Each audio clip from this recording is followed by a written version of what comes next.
Center here in Midrand, north of Johannesburg. Just a quick look at the leaderboard as the results have been trickling in, and we find that 27% of the vote has been counted. Looking at some of the results, we see 42.5% going to the ANC so far, 25.4% going to the Democratic Alliance, and the EFF coming in third place at 8.7%. And of course, these are not final, as the votes must still be counted. If you'd like to hear about some of the predictions that came out, we did speak to the CSIR a little bit earlier on, and based off of their models, they've been able to give us some sort of indication as to how this might play out. But right now in studio, joining me is Shlengiwe Dube and Maristella Simiyu. Thank you both so much for joining us this afternoon. Thank you. So you're here with the African Center for Governance. Both of you are here as observers. I think let's start. Well, obviously, being an observer, that's pretty self-explanatory. But I think we could maybe get a sense of what it is that you are doing here over the past 2 days, and why is it that important that you are here? Shengbe? Thank you very much for having us on your program. So, like you said, we are representing the African Center for Governance as observers, which is an integral part of an election. The presence of observers in an election contributes to the credibility of an election. You need people with an outside eye, people from outside. To check whether how the election is going on. So that is the work that we are doing. We are checking the procedures. What are are the procedures being followed as per the law of the country? The polling stations, is the voting going on well? And all manner of issues like such as security, the voting times, did they open on time, did they close on time, are they making provision for vulnerable and marginalized groups, how are they dealing with complaints as well, because in an election you will have complaints, and the electoral management body has to have a mechanism of addressing those complaints that come in. And also whether the media, yourselves as the media, how are you covering the electoral period? So those are some of the issues that we look at as observers. Yeah, Maristella, I'll get back to you in a moment, but just quickly, so you mentioned about marginalized groups. And when we think of elections, we don't necessarily, like, it's not one of the first things that come to mind. We just think, okay, it's free and fair if everyone gets their chance to vote, and we don't really think who's voting. When it comes to marginalized groups, how did South Africa fare in this last election? I mean, we've talked to many observers over the past 24 hours or so, and they've had all sorts of things to say Yeah. about the elections, but we haven't really mentioned marginalized groups. So yes, we were looking at marginalized and vulnerable groups, and these are different groups in society. Some of them are elderly persons, our senior citizens. They face different challenges. Sometimes it's to do with mobility. We also have persons with disabilities as well. They also face unique challenges based on the different disabilities that they have. We have women. Some women are pregnant. Some of them have children. So from our observation, before I go to the observation, I just want to say that in a democracy, we have to have inclusive approaches. So you have to have approaches that speak to those that have faced certain vulnerabilities and certain difficulties, like the groups that I've already mentioned. There has to be a deliberate effort. So some of them they voted in the special votes probably because of mobility challenges. They had to do the votes from home, but we have some that voted at the polling stations. And yesterday, when we were observing with my colleague, we started in Pretoria, in Centurion, and in Midrand, and we were observing also whether the place is accessible for people with physical mobility challenges. For example, somebody in a wheelchair, somebody in crutches, whether the facility is appropriate for them to walk in freely, and some are visually impaired as well. So we observed that I think it was only in one polling station in Sunnyside in Pretoria where it didn't have a ramp where um, a wheelchair can easily go in. And when we asked them, they said that those had their votes, they conducted the voting at home through the home visit. But in all the other polling stations that we visited, that we observed, there was a ramp where persons with disabilities could easily, those with who are on wheelchairs could easily go in, or in crutches, or older persons that are also using walking assistive, mechanisms, and I think that's a very good thing, because if you don't provide such mechanisms or have such a deliberate effort, you leave out certain groups in society, then the election doesn't become very inclusive. But also there were women with children as well, elder persons. What we observed is that they were being ushered to the front so that they can be served ahead, and without having to stand in the queue for a very long time. Yeah. I mean, that's really interesting to hear about. And the sense that we're getting here is that for an election to be free and fair, there are a number of things that need to be taken into account. And one of them is that marginalized and vulnerable people need to be taken care of. Now, Stella, when we think back to yesterday's election, I mean, for example, I voted at the voting station near to my house. And what I noticed was that although there might not have been a ramp there, someone did show up in a wheelchair and she was ushered in ahead of the rest of the people who were in the line. And I thought, okay, wow, okay, that's good. At least she doesn't have to wait that long. This is what we're talking about. But just about a kilometer away at another voting station, there was, I think it was the Crosby Academic Primary School. We're hearing it was chaotic there. People were standing in lines. Elderly people were made to stand in lines. There were no chairs there. There were no ramps. It was very difficult for people to wait in that line to be able to cast their vote. Is it enough that the IEC provides them with the opportunity to cast their vote at home, or make sure that there is a ramp for them to be able to access the voting station? Okay. Thank you very much for the question. And I think your experience and the experience that you've given, the alternative experience, speaks to the creativeness also of some officials and the training that some of the officials went through. Because when you see some polling stations, we also saw the disparity where some polling stations actually had chairs, as you've mentioned, chairs outside. So it was very convenient. You just have to sit on the chair and move to the next chair when you have to vote. And in other polling stations, you see people standing for hours. Like the last polling station we looked at was Midrand Primary School. And by the time we left, the line was still snaking around the block and whatnot.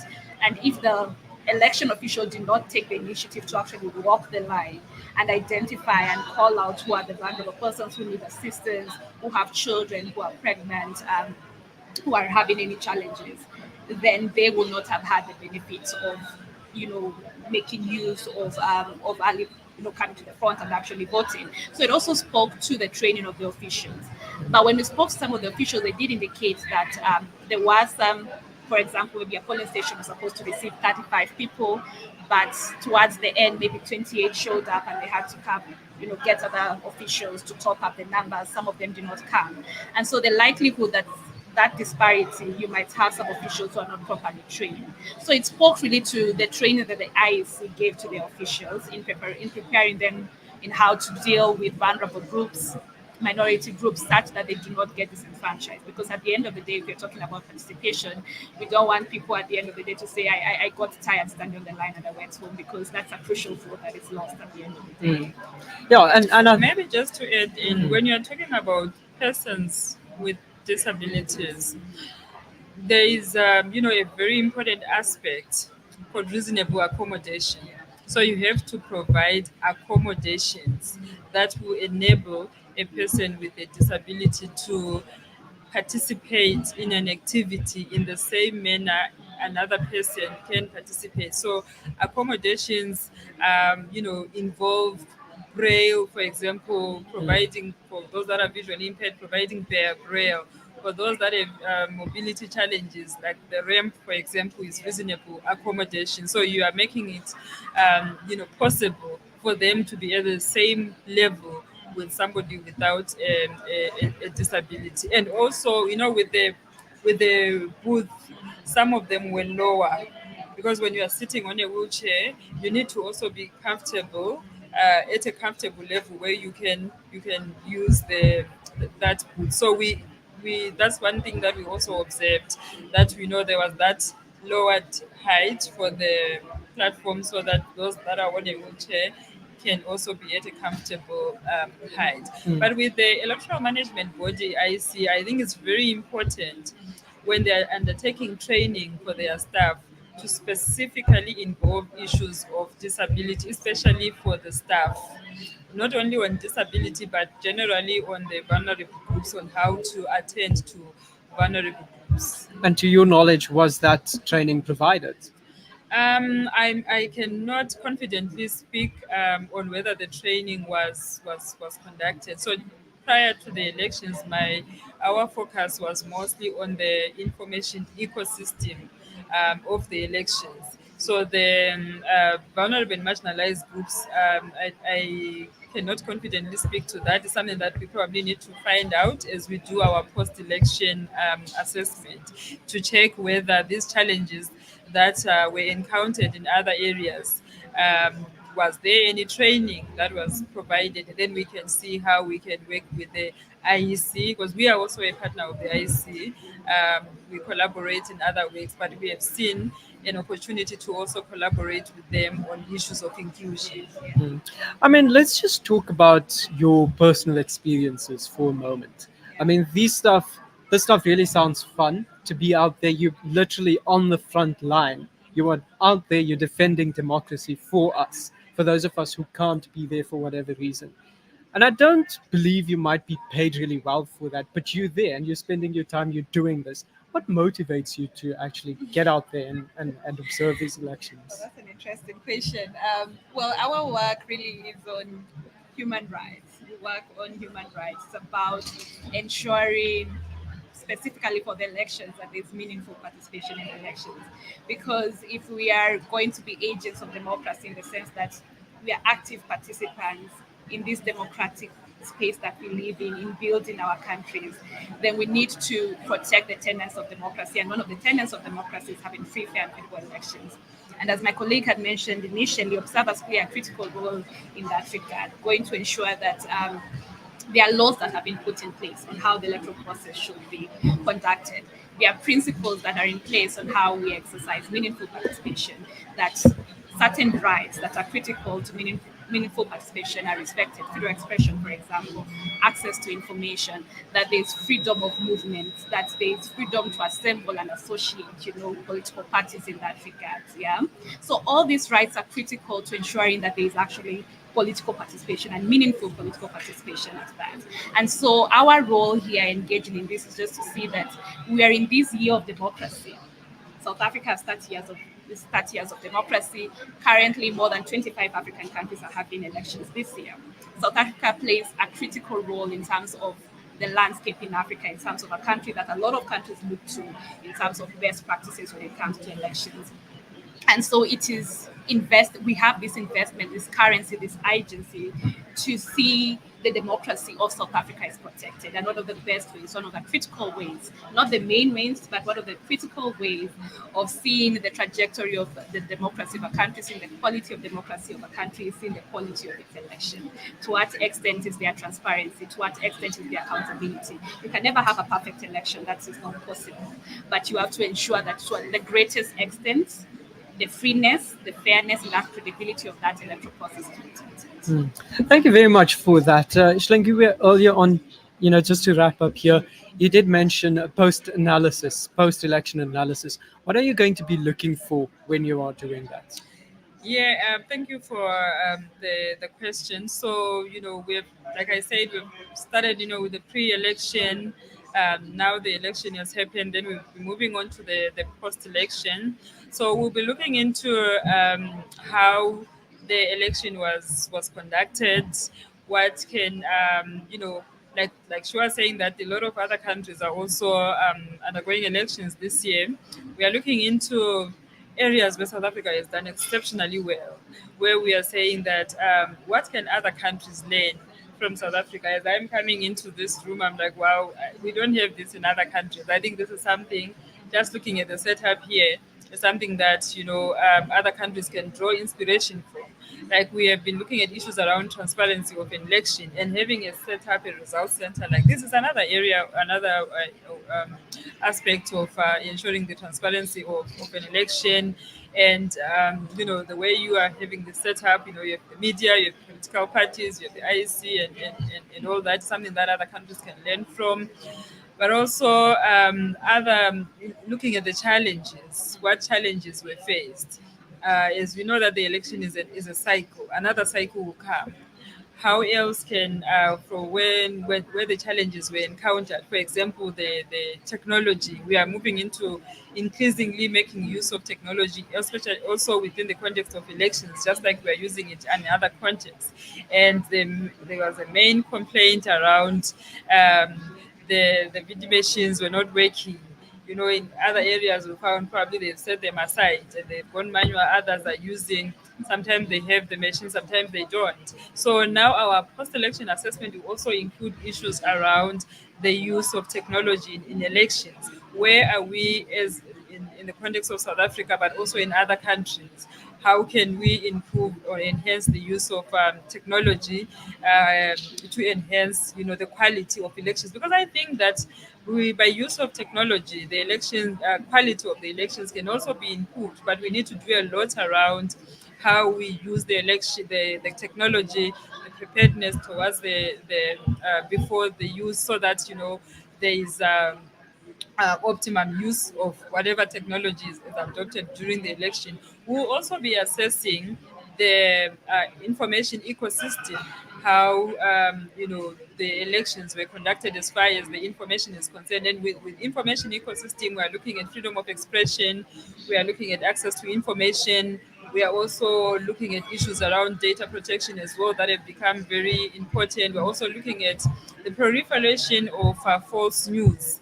There is a lot of false news that is going rounds, whether you go to TikTok, on X, on Facebook, especially on these digital social media platforms. There's a lot of that. So we're also going to do an assessment with our partners that we are working with that are also monitoring the media, that have also developed platforms that specifically targeting the use of media. We're also looking at the issue of the participation of women in the election, whether as political players, but also as voters. But as well, we are looking at them being involved in the administration of elections, like the IEC officials. So yesterday, when we were doing the observation, we were also checking the staff. How many are you? How many are women? Another very important aspect is to do an analysis of young people participation. How different has it been from the previous elections? There's this thing of democracy fatigue, young people being tired of this whole democracy. Were they eager to vote in this election? Those that did not vote were also very keen on getting an understanding of why they were not keen on voting. And those that were eager to vote, Wits University, it was a very busy polling station. The students stood there for very long hours. They cast their votes. The 2000s, the Gen Zs, they participated in the election. So we just want to get different dynamics of youth participation in the elections. But also looking at some of the rural communities as well, whether there were any challenges around voting. There are challenges sometimes, electricity or other service related issues that could impact their participation. So we're looking at different issues, but we also generally are going to, as we part of the African Center for Governance Observer Mission, but on a day-to-day basis, we work with the University of Pretoria Center for Human Rights. And one of the areas that we are going to be looking into after the election, we are going to have a project which is specifically targeting at young people, political participation in these South African elections. We're going to have a number of activities that also include a publication on youth participation in South African elections. Well, thank you so much for that. Quite insightful That was a speaking good to fight. both of you for one response. Yeah, I feel like every time you say something or I ask a question, there's a lot more that can actually be unpacked. Indeed. And that's the complexity of elections, right? Yes. The one that's celebrating 30 years of democracy, no less. So thank you both very much. I shan't keep Thank you for much for longer. giving us the opportunity to talk to you. And all the best with the remainder of your You time too. observing Thank you. elections. Thank you. Well, that brings us to the end. These were Shlingiwe Dube and Maristella Simiyu. Both of them observers, keeping a watchful eye on the elections as they progressed yesterday, and then the results after the elections as well. The time after the election itself, of course, being quite crucial. We'll leave it at that, but do stay tuned. We will be bringing you more coverage right here on Salam Media.